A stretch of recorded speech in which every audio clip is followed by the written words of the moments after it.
Hello, তোমাকে আজকে খুব সুন্দর লাগছে। আপনি আমাকে দেখতে পাচ্ছেন? হ্যাঁ, না না, চাপাবাজ। সত্যি পাচ্ছি। আচ্ছা, আপনি যে আমাকে দেখতে পাচ্ছেন, আমাকে একটা ক্লু দেন তো। কি করনি কেন? আপ- কালো কালার ড্রেস পরে লাল কালার একটা টিপ তোমার খুব মানায়। বুঝছো? মনে রেখো। আচ্ছা, ছেলেটা কি আমাদের কলেজের কেউ? হতেই পারে, আবার এমনও তো হতে পারে তোমার রূপকথা সেই রাজপুত্র। কালো কালার ড্রেসের সাথে লাল কালার একটা টিপ তোমার খুব মানায়। হ্যালো, আমি আপনাকে দেখতে চাই। কি দরকার? যেভাবে চলছে বন্ধ কি? দেখা না দিলে কিন্তু কল রিসিভ করবো না। ঠিক আছে, তাহলে একজন দেখা করতে ধরা দিব। কেন? কারণ আমাদের এই কাহিনীটা রূপকথা না, এভাবেই চলবে। কিন্তু রূপকথার জগৎ থেকে কখনো না কখনো ঠিকই বাস্তবে ফিরে আসতে হবে। যখন প্রয়োজন হবে তখন আসবো। তাহলে এখন আসেন। এখন প্রয়োজন নেই, কিন্তু আমি যে আছি সেটার প্রমাণ দিয়ে যাবে কিভাবে? আজকে রাতে 12। আমি আপনাকে চিনবো কিভাবে?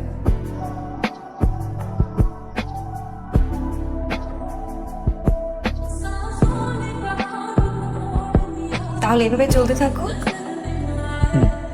আমাদের রূপকথার গল্প। নাকি রূপকথার প্রেম? ময়ূরের পেখমগুলো যেদিন তুমি ছুঁয়ে দেবে সেদিন তুমি রূপকথার রাজকুমার হয়ে যাবে। হ্যাঁ বললাম তো, বুঝতে পেরেছি সবকিছু। তুমি যেভাবে বলেছো ওইভাবেই হবে। আচ্ছা ঠিক আছে, ঠিক আছে, রাখো। বাবা, জি বাবা। আগামী শুক্রবার বাসায় গেস্ট আসবে। সেদিন অন্য কোথাও যাবে না, বাসায় থাক। তুমি ওকে সব খুলে বলো। আচ্ছা ঠিক আছে।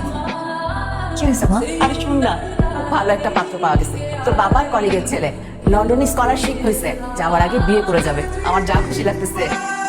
কিন্তু মা, আমি তো এখন বিয়ে করবো না, আগে আমি পড়াশোনা শেষ করি।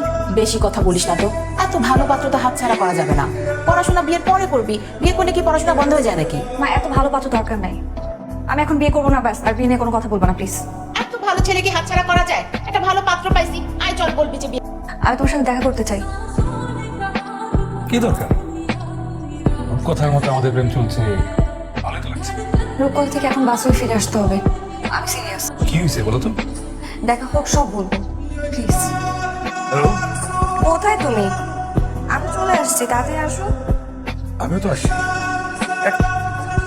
আপনি এখানে দাঁড়িয়েছেন কেন?